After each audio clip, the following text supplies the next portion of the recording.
शिवाय। ओम नमः शिवाय। ओम नमः शिवाय।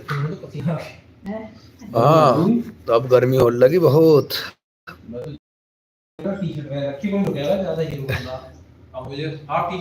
हाँ अच्छा। हाँ जी। जय शंभू, जय जय श्री महाकाल। भाइयों, आप जो जुड़े हैं बहुत अच्छा। आज जो है 1 मार्च, पहली मार्च है, और बाबा के मंदिर के मैंने आपको दर्शन कराए, शिवलिंग के बारे में बताया, किस प्रकार सफाई करने से क्या क्या लाभ मिलता है, क्योंकि की गई शिवलिंग की सफाई जीवन को बदल देती है। की गई शिवलिंग की सफाई जीवन को बदल देती है, तो इसलिए शिवलिंग की हमेशा सफाई का ध्यान रखें। यदि पंडित भी मंदिर पर नहीं है तो आपको सफाई करना बनता है। आप कभी भी ये ना सोचें कि मन में कि पंडित जी होंगे तो सफाई होगी, नहीं, सफाई तो आपको करनी है, जो आपको फल प्राप्त करना है। जीवन को बदलने की जो कामना बनती है वो शिवलिंग से ही होता है।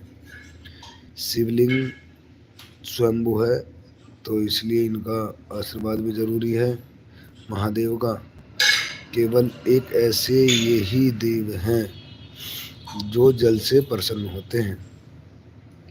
केवल ऐसे यही देव हैं जो केवल जल से प्रसन्न होते हैं।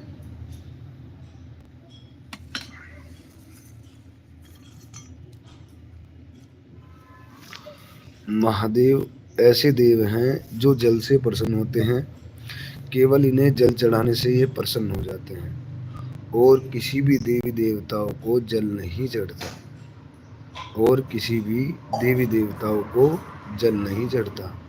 जल चढ़ाने के लिए हमें जो शिवलिंग है उस पे ही जल चढ़ाया जाता है, और सूर्य भगवान को जल अर्घ दिया जाता है।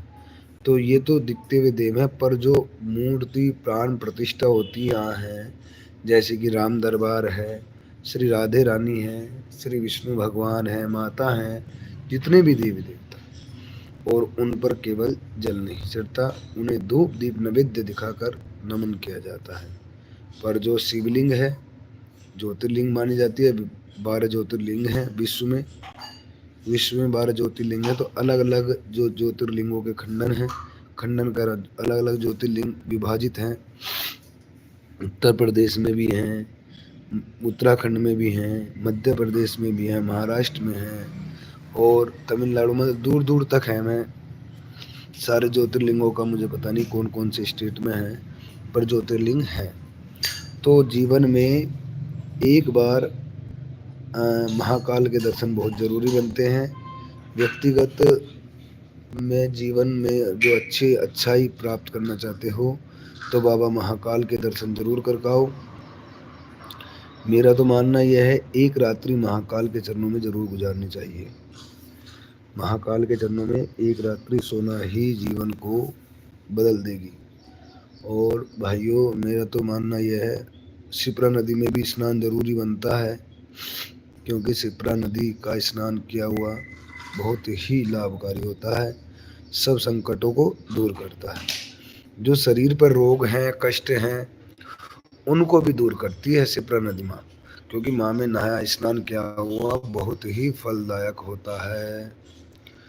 तो जीवन की हर बातों को ध्यान में रखते हुए, जीवन की हर बातों को ध्यान में रखते हुए प्रभु की भक्ति में लग जाओ।